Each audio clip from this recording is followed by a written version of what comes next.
Prueba de ello que si ustedes no estuvieran de acuerdo con la doctrina, no estarían aquí, estarían en otra congregación. Ah, no, mira, es que yo creo otra cosa. Bueno, pues entonces se va a otra iglesia. Pero muchas veces he observado que los problemas cuando la gente se convierta al Señor no surgen por problemas de doctrina, a veces por caprichos. Créanme, hermanos, a veces ha habido iglesias que se han dividido y se han peleado unos con otros por caprichos. Hay iglesias donde a lo mejor se dividieron, ¿saben por qué? Porque el color que le dieron a la pared no era el que a él le gustaba. Pero ¿cómo han pintado la iglesia de ese color? Bueno, hermanos, de algún color había que pintar. No, es que no me consultaron. Claro, si en una iglesia de 40, 50, 60, 80, 100, 200 personas se le va pidiendo a cada uno de qué color quiere que pintemos la iglesia, podemos tener 80 colores diferentes, ¿verdad?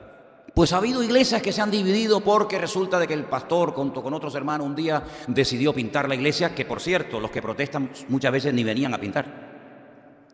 Y se dividió la iglesia por eso. Ha habido iglesias que a veces se han dividido porque la iglesia creció y cuando eran poquitos tenían una copa para celebrar lo que llamamos el pan y el vino, la Santa Cena, y el pastor dijo, hermanos, miren, ya la iglesia ha crecido y estamos todos, 5, 6, 10 personas bebiendo de la misma copa, ahora somos 80, tardamos una eternidad en terminar de participar de la Santa Cena y encima 80 personas. Yo no soy escrupuloso, ustedes saben que a mí no me da asco nada, nada. Yo he comido a platos hasta con cucarachas dentro, así les digo de claro. Yo no soy escrupuloso, pero hay otra gente que dice, ay, si hubiera probado el primero la copa, pero claro, es que estoy en el puesto 55 y han bebido 55 antes que yo. Entonces está el diente del hermano que se le cayó, la baba del otro que no sé qué, ¿verdad? Entonces el pastor dice, a partir del próximo domingo del próximo mes, la Santa Cena la vamos a repartir cada uno con su copita. Tercera Guerra Mundial. Ustedes se ríen, pero yo he estado en iglesias que me han dicho, ¿sabes que la iglesia se dividió? Digo, sí, he observado que no está la familia tal, la familia cual, los otros. ¿Y qué pasó? ¿Algún problema de doctrina? ¿Algo de...? No. Sino que el pastor decidió que a partir de ahora vamos a tener cada uno una copita, es más higiénico, más rápido. ¿Y? No, porque la Biblia habla de la copa. Vamos a ver, hombre, habla de la copa, pero no es lo mismo que coman o participen 12. Imagínense una iglesia donde yo he predicado, una iglesia de 8 o 10 mil personas. ¿Cómo hacemos? Una copa para 10 mil personas, ¿cómo hacemos? No terminamos nunca, ¿verdad? Imagínense el bautismo del día de Pentecostés. ¿Cuántos se bautizaron? Como 3.000. ¿Y uno solo bautizó a 3.000? ¿En qué cabeza cabe eso? No puede ser. A un minuto por bautismo son 3.000 minutos. ¿Cuántas horas son 3.000 minutos? Una barbaridad, ¿verdad? Entonces, a veces los problemas surgen por cuestiones prácticas, por cuestiones de relación. Y algunos dirán, pero esto es algo de este siglo, de este tiempo. No. Ya en los tiempos del Nuevo Testamento, cuando todavía estaba fresco el Evangelio, había hermanos que se peleaban unos con otros por la comida. ¿Cuál fue el primer problema de la iglesia primitiva? ¿Por qué le pones más a ella que a mí? Ah, porque ella es judía y yo no, ¿verdad? ¿Cómo puede ser que se pelearan en una iglesia tan poderosa, con semejantes ministerios, una iglesia tan bonita, por la comida? Es que somos muy espirituales, pero a la hora de la comida, si te he visto no me acuerdo, amigo. Imagínense que hiciéramos eso aquí, que estamos repartiendo y de repente a un hermano le ponemos un poquito más y a ti un poquito menos. ¿Cómo reaccionarías tú? Yo no. Yo siempre cuando me dirijo a ustedes, claro, yo sé que ustedes están siempre en un nivel, yo les veo a ustedes cuando les veo así una cosita aquí, un arito, ustedes están en una santidad espectacular, nosotros ya somos más de carne, entonces, ¿verdad? Pues por eso yo le dije, Señor, ¿qué nos hace falta? Educación cristiana, ¿verdad? Hemos dicho en este estudio, hemos hablado de la carne, hemos hablado de cómo el ego se quiere entronizar, de cómo el hombre quiere gobernar su vida, de cómo el mismo Señor Jesucristo tuvo que renunciar a su voluntad. Y esa noche el Padre dijo, pues vas a morir, porque mi voluntad es que mueras. Y Cristo la aceptó, sin ningún problema, ¿verdad? Y no se quejó, sino al contrario, dijo, no se haga mi voluntad, sino la tuya. Hemos hablado del alma, lo que es el alma, para lo que está el alma, cuáles son las funciones del alma, la estructura interna del alma, las enfermedades que puede coger el alma, etcétera, etcétera. Pero hemos hablado de que dejarse única y exclusivamente guiar por el alma, que son las emociones y los sentimientos muy peligrosos. ¿Sabes por qué? Porque los sentimientos que hoy tienes, por el calor, porque has tenido un día malo, porque a lo mejor no vendiste lo que creías que hoy te lo iban a comprar, el trabajo que te habían prometido resulta que no te lo van a dar, o por lo que sea. Ese estado de ánimo en este momento, bajo esas circunstancias, son diferentes al estado de ánimo que puedes tener dentro de 72 horas, cuando te llaman y te dicen, oye, mira el trabajo que te ofrecí, ven que está reservado para ti. Y automáticamente ya cambias, o en vez de tanto calor ya hace más fresquito, ya puedes dormir mejor de noche y no estás de mal humor al día siguiente. Entonces, dejarse llevar única y exclusivamente por emociones o por sentimientos es muy peligroso, muy peligroso. Sin embargo, la Biblia nos habla de otro modelo, de otro estilo de vida, y es dejarnos guiar por el Espíritu de Dios. ¿Dónde trabaja Dios? En el espíritu humano. Ese espíritu, estamos repasando, quedó desconectado, muerto, por decirlo de alguna manera, el día que Adán y Eva pecaron. El día que Adán y Eva pecaron, automáticamente su espíritu quedó como desconectado. Es como si le sacáramos el cable ahora al micrófono. Por más que grite, no va a funcionar, porque esto tiene una conexión que va a una mesa, de esa mesa va a no sé qué. Pues exactamente igual. Ese espíritu está muerto, muerto totalmente. El alma no, el alma está viva. Cuando nacemos de nuevo, cuando conocemos al Señor, no cuando cambiamos de ser católico a evangélico. Ni la palabra católico ni la palabra evangélico está en la Biblia. Sino cuando usted nace de nuevo, cuando usted conoce al Señor Jesucristo, el autor de la vida, dice que Él nos dio vida cuando estábamos muertos en nuestros delitos y pecados. Así que yo sigo con el mismo cuerpo, con la misma alma, pero ese espíritu que ha estado muerto, en tu caso, no sé, 10 años, en otros 20, en otros 5, en otros lo que sea, ese espíritu de la noche a la mañana resucita, revive, y ahora tú dices, pero es que yo nunca he vivido en el espíritu, yo siempre he vivido en la carne. Yo siempre he vivido por mis impulsos, por mis emociones, por mis sentimientos, pero ¿cómo se vive en el espíritu? ¿Cómo puedo saber si me está guiando el alma o me está hablando y me está guiando el espíritu? Entonces es ahí donde se produce el cacao y el follón muchas veces entre creyentes, porque confunden la voz de Dios con la voz de su conciencia, con la voz de su alma, y toman una decisión y después se dan cuenta que se han equivocado porque no saben diferenciar cuando el Señor te está hablando o cuando tú mismo te estás hablando. Y por eso hay personas que toman decisiones, después les sale mal el negocio, les sale mal el matrimonio, les sale mal el ministerio, les sale mal lo que hicieron, y tú dices, ¿y qué pasó si era creyente? Que no actuó guiado por el Espíritu, actuó por los sentimientos. Y los sentimientos son tan fuertes, las emociones a veces, los lazos emocionales son tan tremendos, tan tremendos. Si ustedes quieren ver lo fuerte que es una atadura de tipo emocional, sin confundir las cosas, una atadura emocional, ustedes pueden ver la amistad entre David y Jonatán, que no tiene nada que ver con las barbaridades que se dicen por ahí. Eran hombres, eran amigos que estaban ligados, ¿verdad?, en cuanto a su alma, y David llegó un momento en el que dijo algo tremendo, que los ignorantes y los pervertidos siempre tergiversan, como dice la palabra, que hay los indoctos tuercen las escrituras para su propia perdición, comentando que si eran homosexuales y toda esta historia, nada más lejos de la realidad, sino dice que David llegó a llorar y a gritar el día que se enteró de la muerte de su íntimo amigo Jonatán, y dijo, Jonatán, Jonatán, amigo mío, que tu amor me fue más dulce que el de las mujeres, ¿verdad? Y bueno, actuar por las emociones, sí, todos lo hemos hecho, todos lo hemos hecho. ¿El enamoramiento qué es? ¿Una dirección espiritual o una guía del alma? ¿Quién se enamora? ¿Mi carne, mi alma, o se enamora mi espíritu? Ese es el lío que muchas veces los creyentes se hacen y confunden muchas veces la voz de Dios con sus propios sentimientos o emociones. Y luego hay una cosa que muchos creyentes hacen, que adaptan la escritura a su necesidad.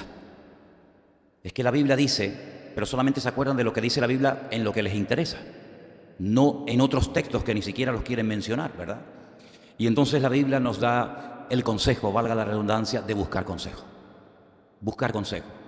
Porque hay personas que por su inmadurez, por la edad que tienen o por falta de educación cristiana, no saben si lo que estoy sintiendo es de Dios, es de mi carne, es del Espíritu. Y entonces, amigo, Dios no quiere, y subrayo esto, que nosotros aprendamos a base de errores. Porque algunos ni equivocando se aprenden. Entonces vamos a ver algunas características, cómo actúa el Espíritu, para que tú más o menos sepas diferenciarlo. Comenzamos por el libro del Génesis, capítulo 26, donde hay unos padres que lo están pasando mal porque tienen un problema con un hijo. Porque claro, muchas veces los hijos dicen, no, es que mi padre no me entiende, es que mi madre no me entiende. Y cada uno cuenta la feria como le va. Pero a veces los padres sufren por decisiones equivocadas que toman los hijos, pero no hacen caso. Y esta experiencia de padres que sufren al ver cómo sus hijos se equivocan, está en la Biblia. Todo está en la Biblia. Génesis capítulo 26, versos 34 y 35, dice así la palabra. Cuando Esaú era de 40 años, tomó por mujer a Judith, hija de Beerí, Eteo, y a Basemat, hija de Elón, Eteo. Y fueron amargura de espíritu para Isaac y para Rebeca. ¿Quién era capaz de decirle a Esaú, lo que estás haciendo está mal? Él sabía que estaba mal. Pero a pesar de que sabía que estaba mal, lo hizo. Y dice que esto produjo en el espíritu de sus padres, en este caso de Isaac y de Rebeca, una amargura tan grande, un dolor tan inmenso, que nunca se recuperaron de este dolor tan grande que le había producido la decisión equivocada de este hijo que se había criado bajo el mismo techo, con la misma enseñanza, con la misma educación, pero no quiso hacer caso a los consejos de sus padres. Y dice que fue amargura en su espíritu. ¿Cuándo se amarga el espíritu? ¿Cuándo siente el espíritu inquietud? ¿Cuándo no está cómodo? Cuando no se está haciendo la voluntad de Dios. Cuando tú no estás haciendo la voluntad de Dios, cuando le estás dando lugar a emociones, a sentimientos, tergiversando, manipulando la Escritura, a tu espíritu le estás haciendo daño. Y por eso hay personas que tienen como esta sensación de tristeza, de congoja, de pena, de amargura, como dice el texto, y es precisamente cuando no se está haciendo la voluntad de Dios. Y esa es una de las evidencias para saber si lo que estás haciendo es o no es la voluntad de Dios. ¿Cómo puedo saber si lo que estoy haciendo o voy a hacer es o no es la voluntad de Dios? ¿Qué siente tu espíritu? No tu alma. Tu alma a lo mejor lo quiere hacer. ¿Qué siente tu espíritu? Ese espíritu que ahora está conectado al Creador, ese espíritu que está conectado a la fuente divina, al Eterno, al Señor. ¿Qué siente? Estoy incómodo, entonces no lo hagas. Porque tu espíritu no da testimonio a tu espíritu de que tú estás verdaderamente haciendo y cumpliendo con la voluntad de Dios. Sin embargo, el espíritu, que en este caso, en el caso de Isaac y de Rebeca, estaba mal, estaba triste. Fíjate que en Génesis 45 hay otra persona que le pasa todo lo contrario. Todo lo contrario. Génesis 45, verso 27. Estamos hablando del famoso patriarca Jacob. Mira lo que siente este hombre. Génesis 45, verso 27. Ellos le contaron todas las palabras de José que él les había hablado, y viendo Jacob los carros que José enviaba para llevarlo, su espíritu revivió. Entonces dijo Israel: basta, José, mi hijo vive todavía, iré y le veré antes de que yo muera. Más de 20 años creyendo que su hijo había muerto y su hijo estaba vivo y muy prosperado y muy bendecido y muy usado por el Señor, pero él no lo sabía. ¿Por qué estuvo tantos años triste hasta el punto que dice: descenderé con tristeza a la muerte? Como un hombre que veía ángeles, un hombre que conocía al Señor perfectamente, un hombre que era un hombre de Dios a pesar de sus defectos, como todos tenemos. ¿Cómo es posible que haya estado tan triste, tan deprimido, porque creyó en una mentira? Y cuando se creen en mentiras, creyendo que son verdades, tu espíritu se deprime, tu espíritu se amarga. Pero cuando él ve la evidencia, cuando él ve esos carros llenos de bendición, llenos de abundancia, y le dicen: esto te lo manda tu hijo José, ¿verdad? Y José está vivo, dice que su espíritu, revivió, volvió a recuperar el ánimo, volvió a recuperar la alegría en su espíritu, ¿verdad? Porque la buena noticia alegra el espíritu y alegra el corazón. Entonces aquí busqué estos dos textos para que vean el contraste entre una persona que tiene el espíritu amargado, entristecido, apagado, y una persona que revive espiritualmente hablando cuando ve la bendición enviada desde Egipto por su hijo José. Pero fijaros que cuando tiempo más tarde, en Éxodo capítulo 6, Moisés, que ha sido llamado por el Señor en el desierto a través de aquella zarza que ardía pero no se consumía, dice que cuando él llega a Egipto y le dice al pueblo: mira, el Señor me envía, por fin vamos a salir de aquí, después de tanto tiempo de amargura, de sufrimiento, de esclavitud, Se acerca el fin, vamos a ser libres, Dios nos va a sacar, vamos a tener un país para nosotros solos, vamos a ser felices, vamos a poder darle un futuro, una esperanza a nuestros hijos. Y con esta buena nueva, con esta noticia, llegó Moisés a Egipto. Pues mira en el capítulo 6, versículo 9, mira lo que dice.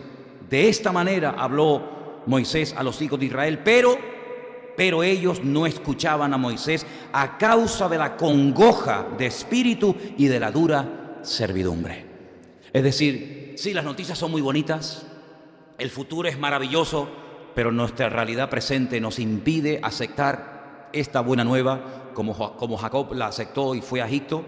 Ellos estaban tan oprimidos, tan entristecidos, tan acongojados, como dice la Escritura, que dice que ni oían a Moisés, ni oían a Moisés. Y lamentablemente así vive mucha gente hoy en día. Hay mucha gente que le hablas del Señor, le hablas de que hay una esperanza, de que puede ser liberado de sus ataduras, de que puede ser sanado de sus enfermedades, de que puede ser libre y empezar una vida nueva, y no te hacen ni caso, pero no porque no quieran, sino porque es tan grande la losa, es tan grande el peso, la tristeza, la amargura, que ni te oyen. Y por eso yo creo con todo mi corazón que hay mucha gente enferma del espíritu, y por eso tenemos que orar para que el Señor nos dé la sabiduría y palabras adecuadas para poder ayudar a todos los que tienen acongojado el espíritu. Y no hablo solamente de gente de afuera de la calle. Hay creyentes que los miras a la cara y dices, ¿este es creyente? ¿Este es creyente? ¿Cómo puede ser que un creyente esté continuamente acongojado, entristecido, siempre lamentándose porque no ha terminado de entender y de apropiarse de las bendiciones que el Señor dice que son nuestras, ¿verdad? Así es que, qué tremendo, busqué este versículo porque me llamó la atención. No escuchaban a causa de la congoja de espíritu, pero luego cuando logran salir de Egipto, cuando ya por fin son libres, ya no está el faraón ahí machacándoles día y noche, ya están en el desierto, y Moisés recibe instrucciones en el monte Sinaí para construir el tabernáculo y enseñarles a adorar, y les va a proveer de un templo portátil durante unos años, y le dice, mira, y tienen que hacerlo así, y las medidas y los colores. Pues resulta de que hay un momento en el que Moisés le dice, hermanos, el Señor me ha dicho que le construyamos una menorá, un candelabro enorme de oro, y el Señor me ha mostrado en el monte Sinaí que tenemos que hacer ropas hermosas para los sacerdotes y sobre todo para el pectoral, el efod del sumo sacerdote, y tenemos que construir la mesa de los panes, y tenemos. Cuando Él comunica todo esto al pueblo, mira cómo reacciona el pueblo. Están en pleno desierto, estamos en Éxodo, capítulo 35, versículo 21. Mira qué bonito versículo, este es un versículo precioso. Vino todo varón a quien su corazón estimuló y todo aquel a quien su espíritu le dio voluntad, con ofrenda al Señor para la obra del tabernáculo de reunión y para toda su obra y para las sagradas vestiduras. Vinieron así hombres como mujeres, todos los voluntarios de corazón, y trajeron cadenas, zarcillos, anillos, brazaletes, de toda clase de joyas de oro. Todos presentaban ofrenda de oro al Señor, todo hombre que tenía azul, púrpura, carmesí, lino fino. Y entonces comenzaron a traer, hasta que llegó un momento en el que Moisés dijo, hermanos, paren. Vale, no traigan más. Ya es suficiente. Pero no eran esclavos. ¿De dónde sacaron tanta plata y tanto oro y tanta riqueza? Bueno, la Biblia dice que salieron enriquecidos. La Biblia nos enseña que efectivamente eran esclavos, pero no salieron, permítame la expresión, con una mano delante y una mano detrás. Los que se quedaron arruinados fueron los egipcios. Ellos salieron con toda la riqueza de Egipto. Y los egipcios les entregaban joyas y les entregaban oro y les entregaban cosas que eran de ellos, porque se las entregaban. Este egipcio le decía, toma, vete y lárgate de aquí. Llega el momento en el que el pueblo está en el desierto libre y con un buen patrimonio. Cada uno tenía sus buenas ropas, tenía sus joyas. Bueno, ¿y ahora qué vamos a hacer con todo esto? Cuando Moisés comunica al pueblo y dice, hermanos, aquí hay una necesidad. Nuestro Dios merece un templo. Claro, no un templo de piedra, de cemento que se quede fijo, sino que somos peregrinos, somos nómadas, estamos hoy aquí, mañana allá, y tenemos que construir el Mishkan, tenemos que construir el tabernáculo, donde Dios va a estar en el centro y nosotros vamos a acampar durante las noches alrededor de él, y Dios va a estar en medio. Oye, precioso. ¿Y de dónde vamos a sacar? Pues claro, Dios dice, no, yo quiero que el candelabro sea de oro, y no puede ser de madera.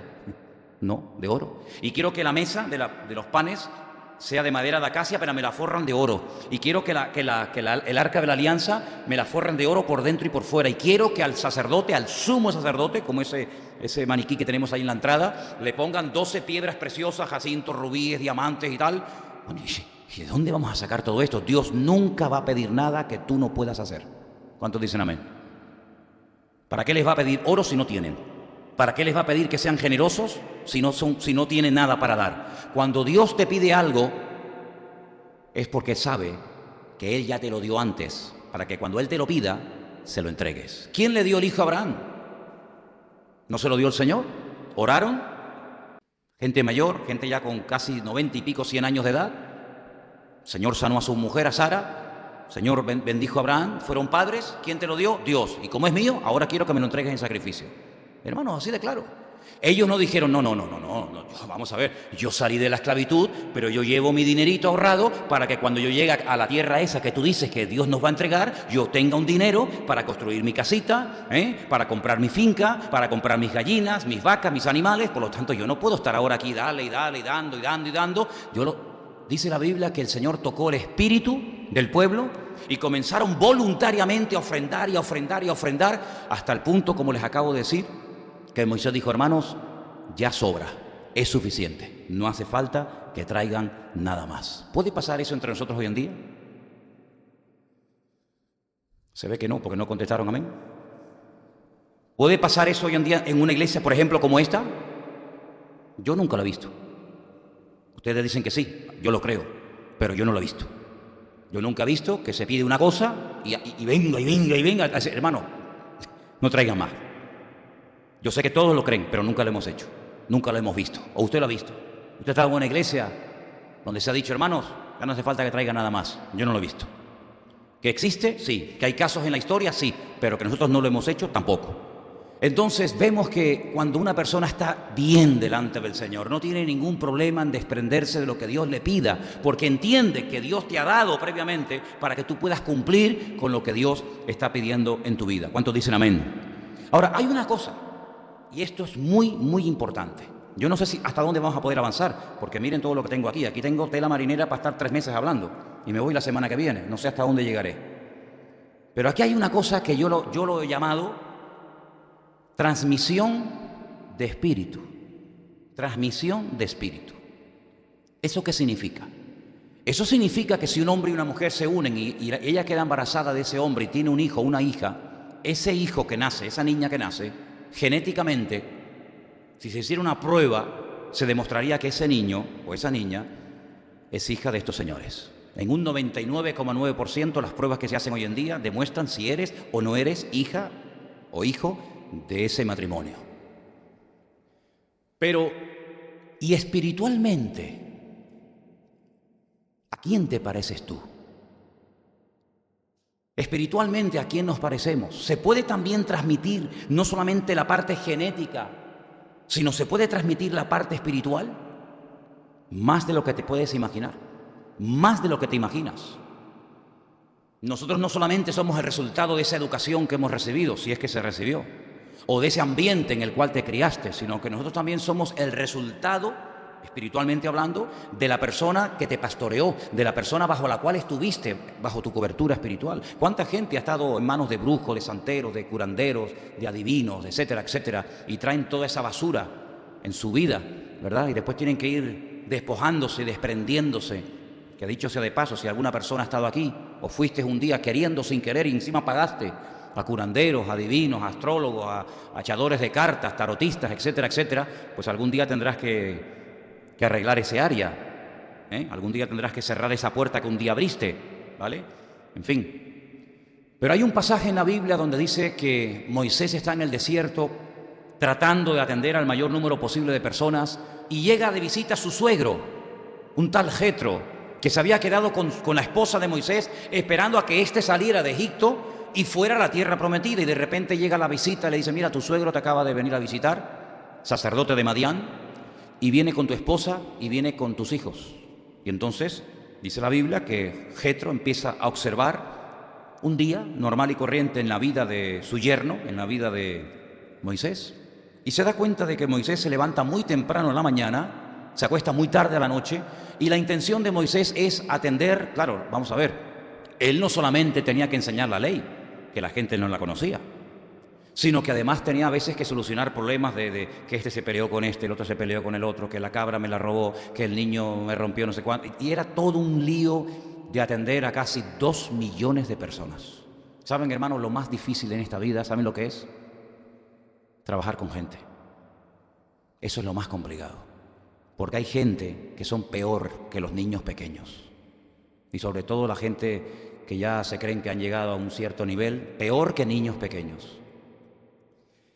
Y entonces Jetro le dice, mira, veo que vas a terminar muy saturado de trabajo y por mucho que te esfuerces, queda más gente sin atender que gente atendida.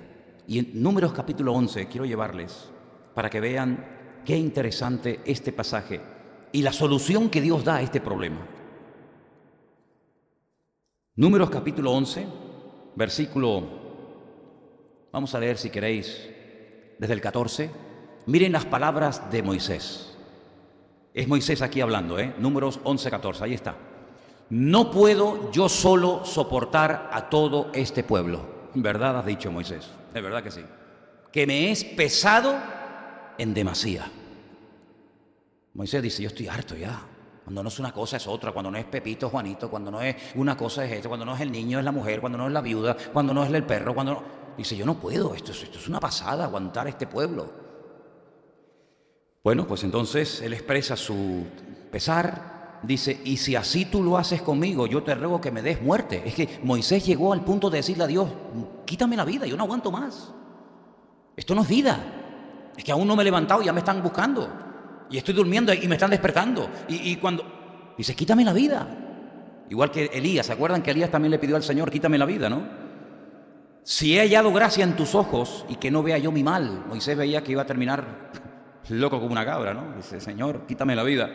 Entonces el Señor le dijo a Moisés, ahora viene la respuesta del Señor. Reúneme 70 varones de los ancianos de Israel, que tú sabes que son ancianos del pueblo y sus príncipes, o sus principales, perdón, y tráelos a la puerta del tabernáculo de reunión y esperen allí contigo.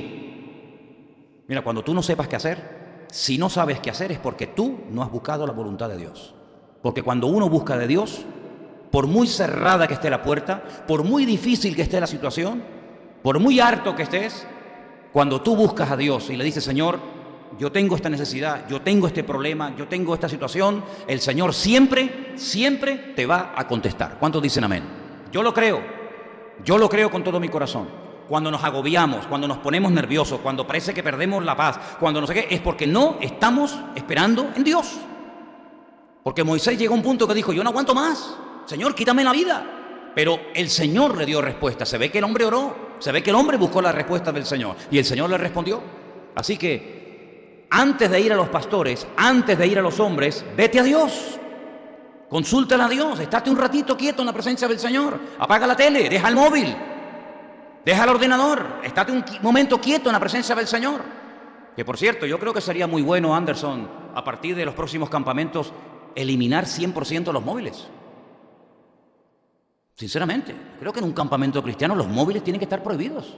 Y el que no quiera, que no vaya, que se quede. ¿Quieres más a tu móvil que a Dios? Quédate con tu móvil. Punto. Voy a estar yo en un campamento más pendiente del móvil que del Señor. A veces el Señor no te ha hablado y no te ha cambiado la vida porque no le das tiempo. Porque estás más ocupado con tus historias que con las cosas del Señor. Mira a Moisés en el desierto, solo, agobiado, deseando la muerte. El Señor dice, mira, no te preocupes, tú coges a 70 personas, 70 ancianos, dice que de verdad lo son. Sí, gente seria, gente madura en el Señor, te vas con ellos al tabernáculo de reunión y esperen allí. ¿Y cuánto tiempo espero? Tú espera allí. Y mira lo que pasa. Yo descenderé, le dice el Señor a Moisés, hablaré allí contigo, tomaré del espíritu que está en ti y lo pondré en ellos. Esto es transmisión espiritual, mi hermano, así de claro. Y ellos llevarán la carga del pueblo contigo y no la llevarás tú solo. ¿Cuántos dicen amén? ¿De quién iba a tomar el Señor? Del espíritu de Moisés. Y se lo iba a transmitir a los 70 colaboradores que iban a estar con ellos. Claro, Moisés tenía 70 colaboradores. ¿Y los colaboradores aquí dónde están? Porque habiendo colaboradores, gloria a Dios. Pero el problema es cuando esos 70 hombres iban a llevar la carga juntamente con Moisés. Si lo que le preocupara a Moisés, a ellos también les iba a preocupar. Las metas de Moisés también serían las metas de ellas. Los problemas que tenía que atender Moisés, ellos también los atenderían. Si no eran 70 personas con una chapa, encargado de no sé qué, líder de no sé cuánto. No, no, no. Eran personas con carga, no con cargos, con carga. Carga por la obra. Oye, Moisés se levanta a las 5, yo también. Moisés se levanta por la mañana para atender a todas estas mujeres. Aquí estamos nosotros. En otras palabras, no eran 70 vagos, no eran 70 personas con un título, con una medalla y al fin y al cabo no servían para nada. Eran personas que se remangaban las mangas, que estaban ahí al pie del cañón con Moisés. Y el Señor tomó del espíritu de Moisés y se lo transmitió a ellos, para que no compitieran, sino para que hubiera un mismo espíritu. Bueno, pues esa fue la solución que el Señor dio en aquellos tiempos para solucionar un problema de una magnitud tremenda y alivió a este hombre. Bueno, hay otro momento, este es uno, pero hay otro momento, tal vez no es a lo mejor tan claro, pero también lo quiero mencionar, donde dice la Biblia que él ve que hay una batalla que no se va a ganar con espadas y con lanzas y con jabalina, porque aquella batalla tenía una connotación diferente. Y Moisés dice la Biblia que se sube a lo alto de una montaña a orar. Y mientras él levantaba las manos y oraba, dice que abajo Israel ganaba a Amalek. Pero cuando, claro, él se cansaba y bajaba las manos, que ya estaba el hombre cansado, Amalek prevalecía y entonces él volvía a levantar las manos y Amalek retrocedía, Israel superaba y así hasta que dos se dieron cuenta y dijeron: oye, ¿te has dado cuenta lo que pasa cuando Moisés deja de orar? ¿Te has dado cuenta cómo se cansa y cómo baja los brazos? ¿Por qué no hacemos una cosa? Vamos a ponerlo sentado en una piedra. Lo pusieron en una piedra y dice: tú siéntate, tú tranquilo ahí. Igual da ahora sentado que de pie, tú tranquilo, tú siéntate ahí. Y si vemos que al levantar las manos hay victoria, agarra tú por ahí, agarra tú por aquí, y que siga orando y orando y orando y orando. Claro, fue la oración de Moisés. Fueron sus manos levantadas clamando al cielo, pero gloria a Dios por el que estaba a su izquierda y gloria a Dios por el que estaba a su derecha, que también fueron copartícipes de la victoria de Israel contra Amalek, ¿sí o no? Bueno, pues esa gente que sostenga los brazos, ¿dónde están? ¿Dónde están? Si es que están. Porque gracias a aquellos dos, Moisés pudo aguantar hasta el final y Amalek fue machacado. Porque dice que la guerra de Amalek no era contra Israel, era contra el trono del Señor. Se levantó contra el trono de Dios. Y es el único enemigo que el Señor le dijo a Israel: arrásalo y de generación en generación tendrás guerra con este enemigo. Es un espíritu que se traspasa de generación a generación. Ahora se llama Amalek, mañana se llamará Amán, y mañana se llamará Hitler, y mañana se llamará el tal, pero hay que hacer guerra continuamente contra esto. Y entonces vemos cómo el espíritu del pueblo, de Moisés en este caso, fue transmitido a estos 70 colaboradores. Y ¿saben qué curioso? Que en el Evangelio según San Mateo hay un pasaje donde dice que el Señor coge a sus discípulos. Claro, siempre hablamos de los 12 discípulos, pero nos olvidamos que Jesús, cuando comenzó su ministerio, tenía 70. No nos olvidemos nunca de esto. Vemos que los 12 y los 12... Jesús llegó a tener 70 discípulos y después se quedó en 12, ¿verdad? Y después en 11 y después... Y dice la Biblia que los mandó en parejas, los mandó de dos en dos los mandó para que le prepararan el terreno y dijera: mira, la semana que viene viene el maestro, la semana que viene viene el Señor, así que prepárense que vamos a recibirlo y esto y aquello. Y dice la Biblia que el Señor les dijo: cuando llegan a una casa, si no les reciben, si pasan de ustedes y no quieren saber nada, vuestra paz se volverá a vosotros. Pero si en una casa os dan hospedaje y comida y os reciben bien, vuestra paz, no dije mí, dice vuestra paz, reposará sobre esa casa. Cuando tú vas a la casa de alguien, ¿tú qué llevas? ¿Llevas la paz de Cristo? La llevas si la tienes. Si no la tienes, amigo, difícilmente. Ahora podemos entender por qué hay un pasaje en la Biblia donde dice que si alguno viene a tu casa a visitarte y no viene con esta enseñanza, no lo recibáis, no le deis la bienvenida, para que no te hagas copartícipe de su desorden. Y no te voy a abrir la puerta de mi casa para que me contamines con tu desorden mi casa, que está en orden por la voluntad y por la gracia del Señor. ¿Te das cuenta? Entonces, qué importante es cuidar el espíritu, ¿verdad? Porque eso se transmite, eso transmitimos nuestra genética y también transmitimos nuestro espíritu a la gente. ¿Qué es la imposición de manos? Qué poquito hemos hablado en esta iglesia de ese tema, ¿verdad? ¿Qué es la imposición de manos? ¿Por qué dice la Biblia: cuidado, no estés poniendo las manos a la gente? ¿Por qué se practica tanto en la santería y en la brujería el poner las manos, el toca por aquí, el toca por allá? ¿Por qué? Porque hay una transmisión espiritual. Se transmite lo bueno y también lo malo, mi hermano. Por eso a mí no me ponen las manos cualquiera. Bueno, a mí realmente no me las pone nadie, ¿no? Pero hay gente que, ay, fulanito puede orar por mí. No, tenga cuidado con eso, sea prudente, no sea ingenuo, no sea tonto, ¿vale? Entonces la Biblia nos enseña que el Espíritu también se transmite, también en lo bueno y en lo malo. Por eso hay hijos que no te obedecen, porque tú dices una cosa, pero tu espíritu es diferente. ¿Te das cuenta? Porque el Espíritu se transmite de generación en generación y de unos a otros. Y luego también, hermanos, en Job capítulo 10 hay otro versículo muy bueno, una promesa. El libro de Job es un libro muy bonito. Yo diría que es uno de los libros más profundos de la Biblia. Es un libro tan profundo que a veces no sabe quién está hablando, si es Job, si es Dios, si es, ¿verdad? En Job capítulo 10, versículo 11, hay una promesa muy bonita que dice así, Job 10, 11, me vestiste de piel y de carne. Qué bonito, ¿no? Me tejiste con huesos y nervios. Vida y misericordia me concediste, y tu cuidado guardó mi espíritu. No me digan que no es bonito este versículo. ¿Se imaginan que el Señor nos hubiera creado como en forma de esqueletos? Que fuéramos un esqueleto, sin piel, sin nervios, sin músculos, sin pelo, sin cara. ¿Cómo nos reconoceríamos unos a otros, no? Ya. No habría ni gordos ni flacos, ¿no? Todos serían esqueletos. Pero el Señor dijo, no, voy a ponerles piel, voy a ponerles tendones, voy a ponerles nervios, voy a ponerle ojos, voy a ponerle orejas, voy a ponerle dedos, voy a ponerle pelo, voy a ponerle a esto y aquello. Y dice, y Él sobre todo lo que hace es que cuida de nuestro espíritu. ¿Cuántos dicen amén? Gloria a Dios. Es un tesoro que tenemos en vasos de barro, ¿eh? Hemos sido creados del barro. Qué ingenuos somos. Tanto valor que le damos al cuerpo y resulta que es lo que menos vale, ¿no? Porque dice la Biblia que el tesoro está en vasos de barro. Entonces, ¿qué es lo que tiene valor? ¿El continente o el contenido? ¿El barro o el tesoro que está dentro? Pues fíjate tú qué ingenuo es el hombre, que a veces le da más importancia al envoltorio que al contenido. Es como si te regalan un reloj, un Rolex. 10.000 euros vale el reloj. Y te lo entregan y dices, ¡ay, qué caja tan bonita! ¡Qué papel tan precioso! Pero ábrelo, bobo. No. Yo con el papel me conformo. Pues hay gente que se conforma con el envoltorio, ¿verdad? Cuando lo importante es lo que llevas dentro. Hay una profecía, vamos a leer 2 versículos, aquí quiero que me ayuden.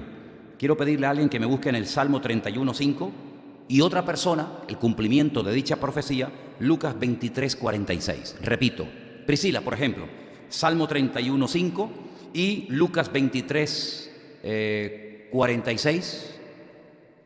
Allá atrás nuestra hermana Patricia. Entonces vamos a leer la profecía primero y luego el cumplimiento de dicha profecía. Vamos, Salmo 31:5.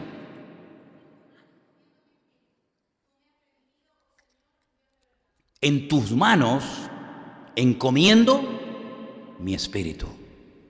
Gloria a Dios. Y uno dice, bueno, esas palabras a mí me suenan, ¿no? Claro. Patricia, Lucas 23:46.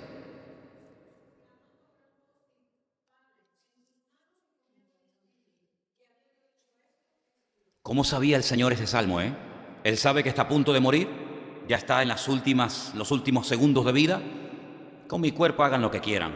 Me quieren meter en una cueva, hagan lo que quieran. Pero mi espíritu se lo entrego a mi Padre. Padre, en tus manos, encomiendo mi espíritu. ¿Cuántos dicen amén? Entrégale siempre tu espíritu al Señor. Es el que mejor lo va a cuidar. Al fin y al cabo fue el Creador. Por lo tanto, dale valor a la parte espiritual. Eso es lo más importante que tienes. Lo más importante y lo más valioso que tienes es tu espíritu. Y si encima ese espíritu ha revivido, ha vuelto a la vida, porque un día conociste al Señor, no estés jugueteando ni perdiendo el tiempo con Él.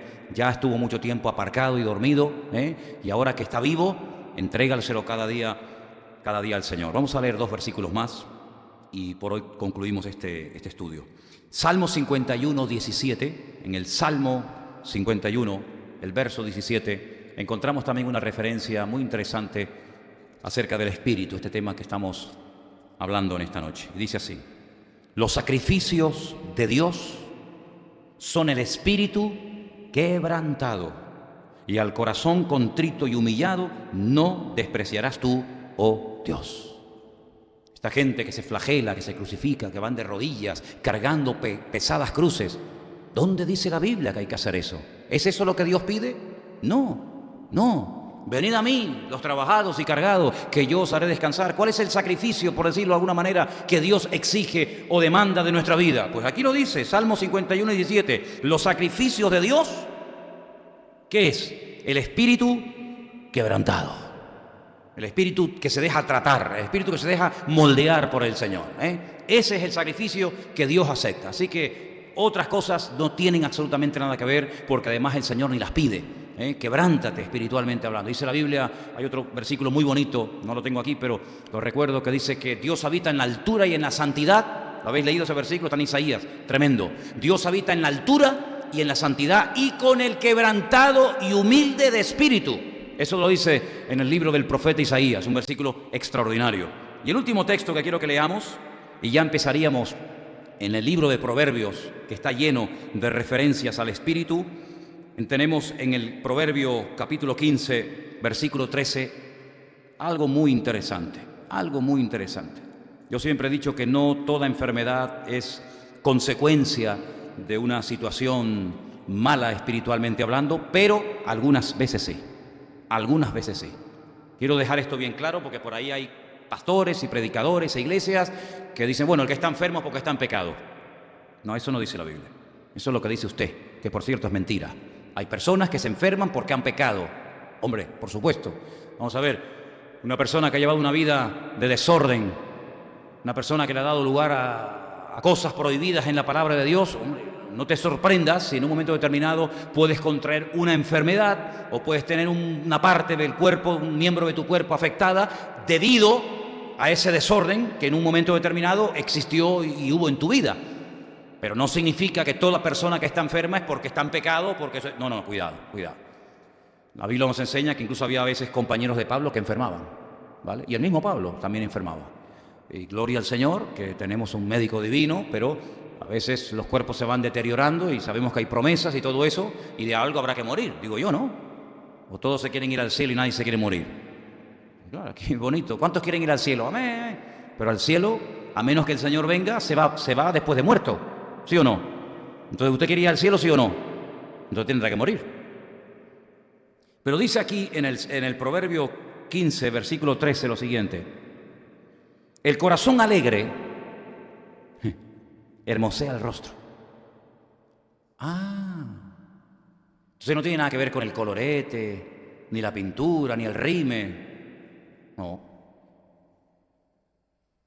Tú no has leído no sabes ese refrán que dice que aunque la mona... Mira cómo se lo saben. Yo digo un proverbio y no soy capaz de terminarlo, pero digo un refrán y enseguida, coges el hilo y rácata, Aunque la mona se viste, mira cómo se lo sabe todo el mundo. Pues eso no dice la Biblia. La Biblia dice que el corazón alegre hermosea el rostro. Sí que hay un reflejo, ¿verdad? Hay una proyección de lo interior hacia lo exterior. Pero mira lo que dice el resto del versículo. Mas por el dolor del corazón, el espíritu se abate. Ostras, esto es tremendo, ¿no? Tremendo, cómo el espíritu puede llegar a enfermarse, a estar abatido por el dolor en el corazón. Por eso yo siempre digo que cuando alguien te hace daño, cuando alguien te produce un dolor, pues procura llevar ese dolor y esa herida lo antes posible al Señor, porque si no le vas a hacer flaco favor a tu espíritu y vas a estar con una herida pero abierta y vas a estar toda la vida como ese perrito que tiene una herida y está todo el rato lamiéndose. Hombre, dicen que la saliva del perro ayuda, yo no sé si la mía ayuda, no sé si mi saliva ayuda a que se cicatrice una herida. Yo opto más por la sanidad del bálsamo del Espíritu Santo, que esa sí que sana verdaderamente las heridas, porque una persona con un corazón herido es una persona triste, es una persona que lo que va a transmitir es la tristeza que lleva dentro. Y por eso, queridos hermanos, por eso muchas veces el Señor nos manda y nos aconseja hacer un pequeño alto en el camino y revisarnos y probarnos y examinarnos a nosotros mismos. Hoy hemos visto un versículo de Proverbios nada más, pero hay más. Vais a ver cómo hay enfermedades que tienen que ver con los huesos. Vais a ver cómo hay enfermedades que tienen que ver con toda esta cosa que está tanto, ¿no? Que si la reuma, que si la artrosis, que si la artritis, que si no sé qué. Y está muchas veces relacionada con actitudes del espíritu. Entonces tenemos un tema muy interesante entre nuestras manos, y cuando terminemos toda la serie de versículos, esta selección de versículos que nos hablan acerca del Espíritu y sus características, cómo se manifiesta, cómo se mueve, cómo interactúa, vamos a ver después los espíritus en plural, porque estamos hablando del espíritu humano. Otra cosa es el Espíritu Santo, y otra cosa son los distintos espíritus que en un momento determinado pueden estar revoloteando por encima de una situación, por encima de una nación. Hermanos, hay que estar ciegos para no darse cuenta de que hay una serie de demonios que en este momento están sueltos en el mundo, y sobre todo en el antiguo territorio del Imperio Romano, porque esos espíritus vienen de esa época, ¿sabes? Y estamos viendo cosas que desde la Edad Media no se veían, términos, expresiones y frases y objetivos que eran típicas de la Edad Media, pero que 1000 años después de la Edad Media, 1000 y pico de años después de la Edad Media, otra vez vuelven aquellos espíritus de guerra, de violencia, de ira, de agresividad, de venganza, vuelven otra vez a florecer en el mismo territorio donde hace 1000 y pico de años atrás se pelearon. Claro, pero es que murieron los que se dejaron usar por aquellos espíritus, pero los espíritus quedaron con vida. ¿Te das cuenta? Entonces, hermanos, este tema es muy interesante, porque nosotros no solamente nos movemos en un plano material, en una dimensión física, ¿verdad? Que, oye, comemos, respiramos, tocamos, sentimos, sino que también hay un mundo espiritual que es tan real o más que el mundo en el cual vivimos. De hecho, nuestro mismo Dios, el Dios que adoramos, fíjate qué importante es el mundo espiritual, que dice la Biblia que Él no es materia, Dios no es cuerpo, Dios no se puede medir. ¿Cuánto mide Dios? ¿Cuánto pesa? ¿Cómo huele? ¿Cómo es su fisonomía? No habla de eso. Pero sin embargo la Biblia describe a nuestro Dios como Dios es espíritu. No dice tiene, es espíritu. Por lo tanto, el espíritu es algo real. Él mismo dice la Biblia que es espíritu, incorpóreo, no tiene materia, ¿verdad? Pero sin embargo existe. Y a nosotros, ese Dios que nos ha creado y nos ha dado cuerpo para poder movernos y nos ha dado limitaciones de espacio y de tiempo, ha puesto en nosotros, como dice Eclesiastés, eternidad, ha puesto espíritu dentro de nosotros para que podamos conocerle, para que podamos ir preparando nuestro ser interior para que cuando estemos en su presencia, nuestro espíritu ya esté entrenado. Por eso hay gente que no entienden que aquí estamos entrenándonos, hermanos. La vida es un entrenamiento. Esto no es un spa donde vamos a relajarnos y a salir, ¿verdad? No, esto es un entrenamiento constante y permanente. Dios nos está entrenando, y algunos no entienden que esos piques, que esos roces, que esas cosas que ocurren forman parte del entrenamiento. Oye, que los entrenamientos son muy duros. Vete tú a ver un entrenamiento de un equipo de primera división y te quedas sorprendido. Es que los revientan. Pero es que sin ese duro entrenamiento no pueden después rendir 90 minutos en un campo a pleno rendimiento. Y los soldados tienen que entrenarse muchísimo para poder ir al campo de batalla. Y el cristiano tiene que entrenarse. Pero es que hay algunos que no se quieren entrenar. Hay algunos cristianos que dicen, bueno, yo lo que quiero es estar tranquilo, no quiero tranquilidad, yo no quiero rollo, yo quiero estar tranquilo. Pues mire, pídele al Señor que lo lleve. Si usted quiere estar tranquilo y no quiere tener problemas y que nadie se meta con usted y usted quiere tener paz y tranquilidad, yo no quiero rollo, yo no quiero lío, pídale al Señor, Señor, llévame contigo. Y el Señor esta noche es así, pum, y se lo lleva. Gloria a Dios, se fue. ¿Dónde está? Se fue con el Señor. ¿Quería descansar? Ya se fue a descansar. Pero mientras estemos aquí, esto es lucha, hermano. Esto es batalla, estamos en guerra. ¿Cuántos dicen amén? Dice Pablo, yo he peleado. Pero ¿cómo que he peleado? Claro, he peleado, ¿el qué? La buena batalla, no la buena, hay batallas malas, la buena batalla. Y habla de casco, y habla de yelmo, y habla de espada, y habla de guerra. Y dice, ¿pero esto qué es? Es que estamos en guerra, amigo, estamos en guerra. ¿Contra quién? Contra demonios. ¿Cómo? Contra demonios.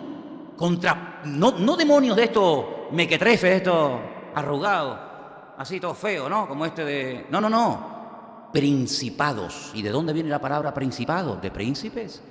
Y potestades, de poderosos, contra huestes espirituales de maldad en las regiones celestes. Y tú dices, no veas, es que esa es nuestra batalla.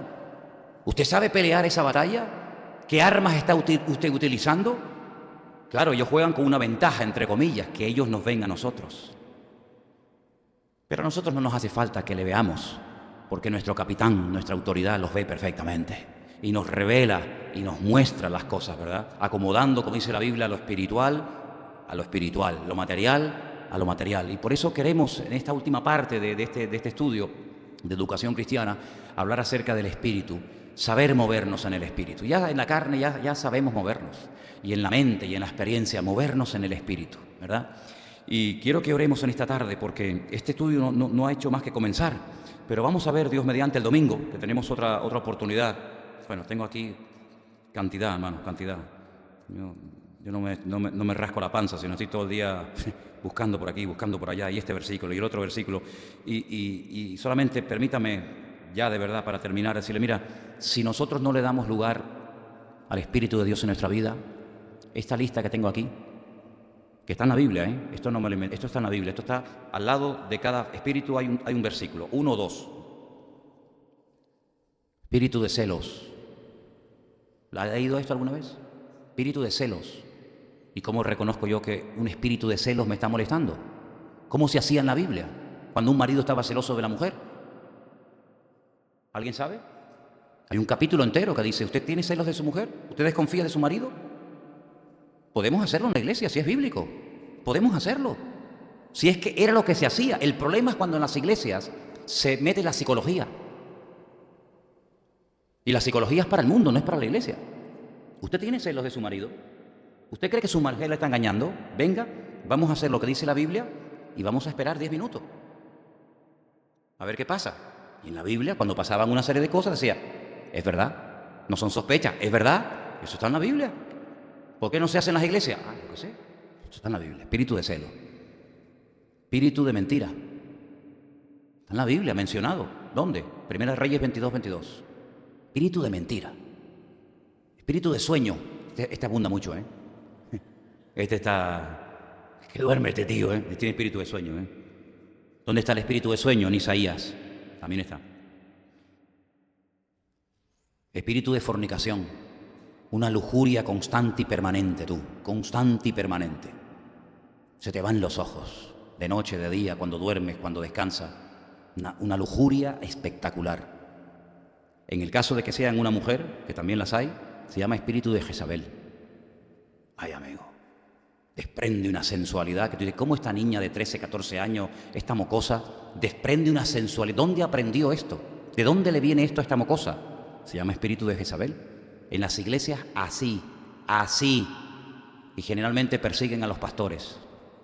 La Jezabel, donde ven a los pastores se vuelven locas. Espíritu inmundo, bueno, si ya lo conocemos todos. Espíritu,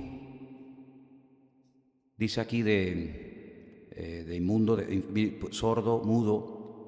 Pero no tengo apuntado aquí un espíritu, y lo voy a buscar porque dice espíritu de, ¿cómo se llama? De mareo, de desequilibrio, de vértigo.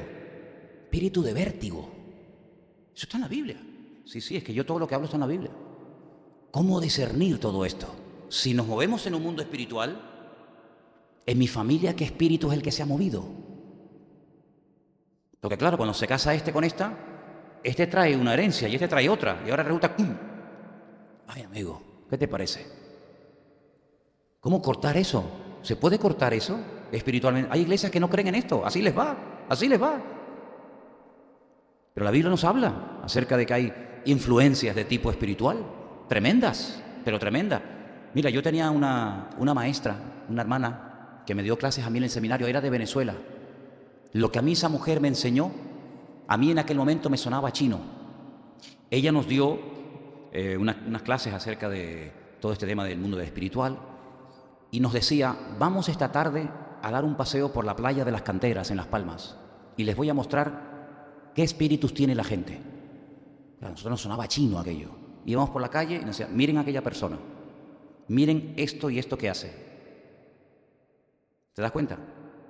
Esa es la característica física y natural de este tipo de espíritu. Oye, era impresionante tú, de verdad, Entonces, nosotros sabemos que este es mormón porque va vestido de esta manera. Sabemos que este es policía nacional o local. No, este es nacional. Y este es guardia civil. Y este es por el uniforme que lleva. Y en el mundo espiritual, ¿cómo podemos diferenciar qué espíritu es el que te ha estado a ti siguiendo toda la vida? Entonces, de todo esto hablaremos. Porque aunque a algunos les pueda sonar a chino o a fábula o a ciencia ficción, esto es la pura realidad. Hay espíritus que trabajan a través de la mente. Hay espíritus que trabajan a través de los ojos, de la boca. Y todo esto está escrito en la palabra de Dios para que no seamos torpes ni ignorantes, sino sepamos cómo movernos y cómo actuar en cada momento y en cada situación. Pero sobre todo, como dice la Biblia, estén llenos del Espíritu Santo de Dios. Amén. Cierra tus ojos ahí donde estás, por favor. Vamos a orar.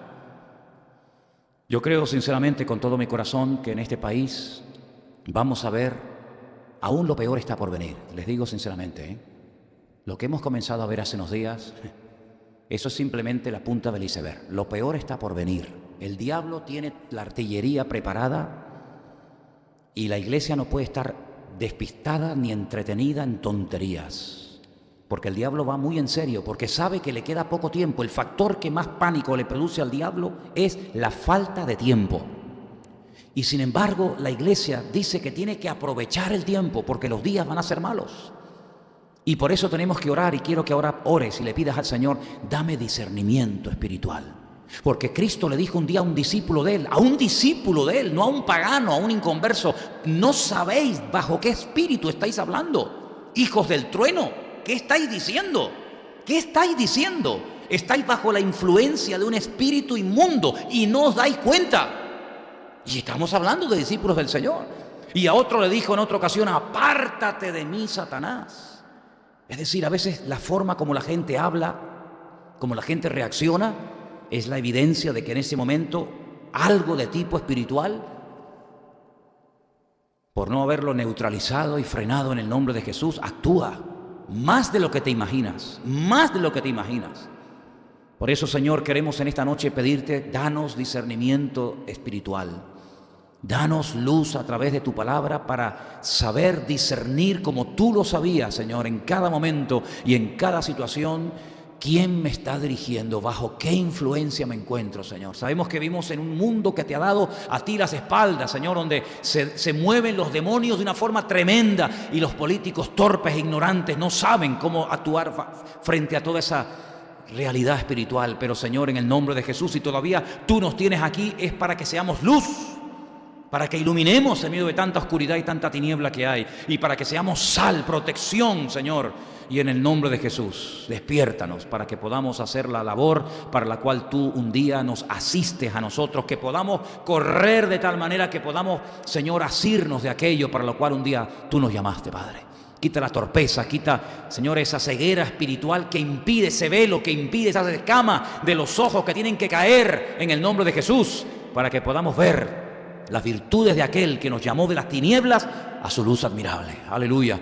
Señor, solamente queremos estar bajo la influencia de tu Espíritu Santo. Dígaselo por favor al Señor en este momento. Dígaselo por favor en alta voz, quiero oírles. Solamente queremos estar bajo la influencia de tu Espíritu Santo, nada más. Solamente quiero que me guíe tu Espíritu, porque yo sé que el Espíritu Santo va a venir y ha venido para guiarnos única y exclusivamente a la verdad, a lo que glorifica a Cristo, a lo que tiene que venir de parte del Señor a nuestro corazón. Y tu palabra dice que la iglesia tiene que estar atenta a lo que el Espíritu le dice y le enseña a la iglesia cada semana. Y nosotros queremos despertar espiritualmente hablando a una realidad, porque es tiempo de levantarnos del sueño, es tiempo de ser guiados por la voz del Espíritu Santo de Dios, es tiempo de darnos cuenta, Señor, de que los tiempos se acortan, de que tú vienes pronto y de que todo lo que está ocurriendo son los dolores de parto que están anunciando que tú vienes, que tú vienes, que tú vienes pronto, Señor. Y ya estamos viendo, Señor, las señales de una forma tremenda. Ya no hay seguridad ni paz por ninguna parte, aunque alguien vendrá a ofrecer eso, pero solamente en Cristo habrá paz y seguridad, nadie más, aleluya. Y nosotros hoy tenemos esa paz y esa seguridad porque en Cristo Jesús mi alma y mi espíritu reposan perfectamente, aleluya. Gracias te damos, Dios mío. Ayúdanos a estar conectados a